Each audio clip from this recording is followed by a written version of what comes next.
중앙선관위원장과 재발방지 대책을 논의하자라는 감사원의 감사협의 제안을 했는데 이 제안에 대해서 의전서열 등을 이유로 거부했습니다. 그런 보도가 나왔어요. 근데 감사원의 제안은요 굉장히 심플한 겁니다. 그래 뭐 우리 감사원이 너네를 어떻게 터치할 수 없는 거 알겠어. 그것까지 양보할게. 대신에 재발 방지 대책을 세우자. 너네 언제까지 가족 같은 회사 친인척 채용이 전통이고 이런 회사로 남을 거냐. 회사도 아니죠. 기관으로 남을 거냐. 너네 선관위 아니냐. 그러니까 재발 방지 대책을 세우자 라면서 노태학 선관위원장에게 이렇게 아이디어를 제시를 했는데 이것과 관련해서 뭐 의전 서열이 어쩌고 저쩌고 하면서 거부한 겁니다. 어디 가요? 선관위가 거부한 겁니다. 재발 방지 대책을 세우자는 것조차 거부했어요. 그러면은 감사도 받기 싫어. 재발 방지 대책도 세우기 싫어. 근데 사과는 할 거야. 뭐 어쩌라는 건지 모르겠는데 어떻게 보십니까? 그렇죠. 선관위가 1960년에 그 3.15 부정선거 이후로 4.19 혁명까지 일어나고 나서 네. 독립기관으로서 자리를 잡게 된 거 아닙니까? 예. 이 부정부패에서 떨어뜨려 놓기 위해서 독립기관으로 자리를 잡아놨는데 이게 네. 안에서 썩어 들어가고 있다는 말입니다. 그러니까 그런데도 불구하고 이번에 878건이라는 그 채용 비리. 예. 사실은 이것도 채용 비리만 878건이지 네. 지금 근태 부분도 계속 나오고 있지 않습니까? 해외여행이라든지. 네. 지금 선관위에서 아마 회계도 곧 때릴 것 같은데 그 회계 한번 좀 기대해 주셨으면 좋겠고 둘째로는 본론으로 돌아가서 그 의전이 안 맞아서 못하겠다 막 이런 얘기들. 네. 그러니까 권한쟁의로 본인들을 감사할 수 있는 권한 자체를 아예 없애버리고 입법부한테 보안 입법도 하지 말라고 아예 선관이랑 헌재랑 짝짝꿍해서 만들어 놓고는 네. 아니 뭐 체급 차이 때문에 사실 안 된다는 건데 이게 저는 이해할 수가 없는 게 의전서열 4위 뭐 독립기관장 네. 그러니까 말씀드리고 싶은 게 뭔데 그게 그러니까 그게 당신들이 국민보다 높이 있어서 높은 자리에 있어서 그렇게 하는 거냐 저는 이런 질문 좀 드리고 싶고 둘째로는 우리 청년들이 사실은 지금 절망감을 많이 느끼고 있는 이유가 이 지금 그 선관위에 못 들어가서 그 박탈감 때문에 그런 게 아닙니다. 우리 사회에 어쨌든 공정성이라는 가치가 지금 가장 청년들로 하여금 대두되고 투명성이라는 가치와 함께 더불어서 대두되고 있는 이 시점에서 문제 제기도 지금 못하게 됐다는 거예요. 그러니까 선관위라는 이 무소불위의 이 권력 그러니까 신성한 곳이라는 거죠. 그렇죠. 욕도 하지 말아라. 지금 1960년에 지금 생겨서 지금 거의 한 65살 됐는데 그렇죠. 지들이 무슨 촉법소년도 아니고 언제까지 이 안에서 황제 노름하고 자기들끼리 직업 나눠 가지고 세자라잖아요. 세자. 저 이거 생각보다 너무너무 큰 문제고 왕국입니다. 왕국. 예. 이거는 그러니까 이거를 저희가 이번에 이 탄핵 정국이 끝나고도 저희가 계속해서 좀 논의를 해야 된다고 봐요. 계속해서 파보고 국민 여러분들도 관심 가지신 김에 조금 더 왜냐하면 자꾸 표면적인 언론 보도와 편파적인 것들로 계속 마케팅만 민주당에서는 좀 하고 있거든요. 그러다 보니까 저희가 계속 경도되고 좌경화되고 이 기울어진 운동장 위에서 싸워야 되는 그런 사태들이 발생하고 있는데 윤 대통령에서 시작해서 지금 이 헌재 그리고 그 선관위까지 저희가 지금 계속 쭉 망라해서 보고 있지 않습니까? 이 시리즈와 이 세계관을 놓지 않아 주셨으면 좋겠습니다. 이 시리즈를 계속 잡고 계속 관심 가져주시고 시즌 2는 어떻게 나오는지 또 페이즈 3는 어떻게 나오는지 이런 것들을 계속 지켜봐 주셨으면 그런 부탁을 좀 드리고 싶고 이거는 민주당 청년들에게도 좀 말씀드리고 싶은 게 민주당 청년들도 사실 다 알더라고요. 저희 청년 정치인들은 사실 앞에서 으르렁해도 원수는 아니잖아요. 그래서 청년 정치인들끼리도 많이 이제 커뮤니케이션을 하고 라포를 쌓고 가시기도 하는데 민주당 청년들도 지금 비명계 산하의 대부분 다 비명계 산하지 이재명 대표 산하의 청년들이 그렇게 많지 않아요. 아 그래요? 지금 당장의 뭐 지방선거를 보고 어떤 권력 구조 때문에 잠깐 이렇게 붙어 있는 경우는 있어도 실제로 그 정치인이 올바르게 정치한다고 생각해서 붙어 있지는 않거든요.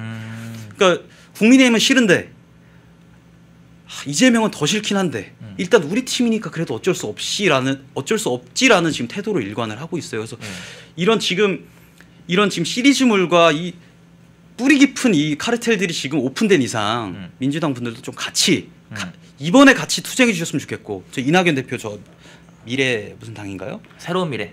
새로운 미래당 청년 분들도 다 포함해서 저희가 민주당의 이재명 대표와 민주당과 싸우자는 게 아닙니다. 이재명 대표와 싸우는데 좀 같이 같이 청년들이 일선에 나서 주시기를 하는 바람입니다. NL님이 아까 말씀을 잘해주셨는데 채팅창에서 의전서열 1위인 대통령도 가둬놓고 의전서열 운운하는 선관위가 어이가 없다라고 해주셨는데요. 맞죠? 그럴 거면 의전서열 따질 거면은 대통령은 왜 지금 구속되어 있습니까? 애초에 공수처 수사 권한 없고 체포할 그 권한조차 없는데 예? 어떻게 의전서열 1위 선관위는 정말 의전서열 운운하는 것부터가 본인들이 모든 국민들 위에 있다, 머리 꼭대기 위에 있다, 이거를 자백한 셈이나 다름없는 겁니다. 정말 오만하고 거만한 그런 발상이자 발언이었고요. 참 뭐랄까요, 앞서 뭐 청년 정치인들이 좀 여당 야당 할 거 없이 다 나와서 정상과 공정 그리고 상식을 외쳐야 된다라고 얘기를 해주셨는데 그게 맞습니다. 저도 실제로 청년 정치인들 만나다 보면은 민주당 야권 청년 정치인들이 이재명 민주당 대표에 대해서 실드를 적극적으로 못 칩니다. 사석에서 얘기를 하다 보면은 뭐 전과 얘기 나오고 혐의 얘기 나오고 등등 온갖 논란들 다 얘기하잖아요. 그럼 사석에서 민주당 청년 정치인들마저 실드를 못 칩니다. 그게 현실이에요. 그게 현실인데 지금 민주당은 본인들이 모든 청년들을 다 대변하는 것처럼 그게 전혀 아닌데 오히려 반대인데 탄핵 반대 집회 가서 보면은 여러분들 탄핵 반대 집회 가면은 청년들이 다 탄핵 반대 집회에 있고 탄핵 찬성 집회에는 청년들 찾기가 힘들다라는 사실을 저는 말씀드린 거고 제가 지난 3일에 동아대 앞에서 그 현장을 목격했습니다. 부산 동아대학교 앞에서 그 현장을 목격했는데 그렇죠. 강철님은 가족 같은 회사를 없애버리자 선관위 그렇죠. 다음 질문으로 바로 자연스럽게 넘어가면은 이 무소불위의 선관위를 이대로 놔둘 수는 없는 것 아닙니까? 좀 어떻게 해야 될까요? 당장은 저는 저희 당에서 이번에 좀 입법을 위해서 발의한 대표께서 발의한 이 동일한 등위의 독립기관, 감찰기관을 만드는 게 저는 최우선이라고 생각을 하고요. 그런데 이제 이게 쉽지가 않은 거죠. 민주당에서 어쨌든 말만 하고 본인들의 인큐베이팅 기관을 부실 리는 없다고 생각을 합니다. 그래서 이 부분을 여러분들이 민주당에 적극적으로 좀 푸시를 해주셨으면 좋겠어요. 저도 최전방에서 계속 싸워 나갈 테니까요. 요거를 그러니까 민주당에서 예를 들면 그렇게 계속 국민 여론 무시하고 그런 식으로 가면은 막 버티게 하고. 그런데 저희는 어쨌든 자유민주주의 체제에 살고 있고 그를 수호하기 위해서 지금 이재명 대표와 싸우고 있는 거 아니겠습니까? 민주당에서 어떤 과격한 혹은 교묘한 야비한 그런 방식들을 쓴다고 해서 저희가 그걸 같이 해서는 그렇죠. 우리가 같이 해서는 안 된다고 생각합니다. 저는 그렇게 생각합니다. 저는 그냥 우리가 더 거리로 나와서 외쳐야 된다. 맞아요. 거리로 나와서 국회를 압박하고 헌재 선관위를 압박하고 그런 운동. 탄핵 반대 집회 지금 얼마나 평화롭습니까? 맞습니다. 예? 근데 극우라고 매도를 하는데 일부 언론과 방송들은 뭐 극우 하는데 오히려 탄핵 찬성 집회가 더욱더 폭력적이고 완전 극우예요. 완전 원래 극우는 우파가 극우다 이게 아니고요. 극우는 과격하고 극단적이고 사회주의적 그리고 파시스트적인 것이 원래 극우입니다. 그렇죠. 극우의 어원은 원래 그거예요. 그래서 지금 극좌라고 불리우는 그 세력들이 극우다라고 저는 말씀을 드리고 싶고 나와서 그렇죠. 강철님 입법에서 안 된다. 뭉쳐야 된다. 우파가 뭉쳐야 된다. 그렇죠. 얘기를 해주셨는데 뭉쳐야 됩니다. 분열되면 안 되고요. 뭉쳐야 되고 그렇게 좀 해야 되는 것이라고 말씀을 드리고 싶습니다. 그리고 뭐 윤 대통령 탄핵 재판 관련해서 선고가 언제 나올지 궁금해하시는 분들이 많은데 일단 제가 들은 내용에 의하면은 이번 주는 아닙니다. 이번 주는 아니고요. 14일 혹은 21일에 선고가 나올 것이다 라는 얘기가 들려오고 있습니다. 확실한 건 아닙니다. 확실한 건 아닌데 저희 기자들 사이에서 소위 말하는 밭글 뭐 이런 게 많이 돌잖아요. 저도 국회 출입을 하다 보니까 밭글 이런 걸 많이 받아보곤 하는데 다음 주 금요일이나 다다음 주 금요일에 나올 것이다는 뭐 이런 밭글들이 돌고 있습니다. 근데 정말 개탄스러운 것이 이렇게 서두를 이유가 무엇인가? 헌재가 이렇게 서두르는 이유가 무엇인가? 이재명 2심이 3월 26일에 나옵니다, 여러분. 3월 26일에 나옵니다. 이재명 2심이. 이재명 2심 나오기 전에 윤 대통령 탄핵 선고를 내릴 뭐 그런 계획을 애초에 세워뒀던 건가요? 이런 의문이 들지 않을 수가 없는 그런 현실이고 너무 좀 많은 부분들에서 지적할 수밖에 없는 그런 상황이다 라는 말씀을 드리고 싶은데 오늘 저희가 약 50분가량 방송을 진행 중에 있습니다. 지금 약 3,600명 가량 시청을 해주고 계신데 끝으로 마무리 코멘트도 좀 부탁드립니다. 오늘 좀 더 시원하게 말씀드렸으면 좋겠는데 사실 이제 그렇게까지 말씀 못 드리는 점 좀 죄송하다는 말씀 드리고, 제가 좀 강조하고 싶은 거는 지금 헌법재판소가 갑자기 판결을 내린다거나 아니면 저희가 국민들이 납득하지 못하는 방향의 결론을 내리게 되면 분명히 큰 화로 돌아올 것을 좀 경고를 하고 싶고요. 예.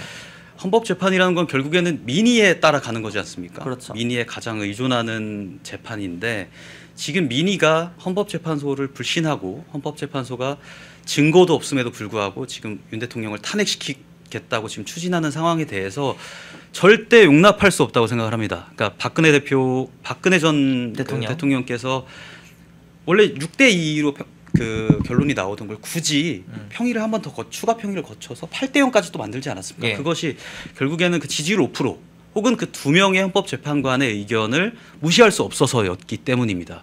그러니까 헌법의 제1의 가치는 국민 통합이고, 그들이 윤 대통령 탄핵 왜 했어?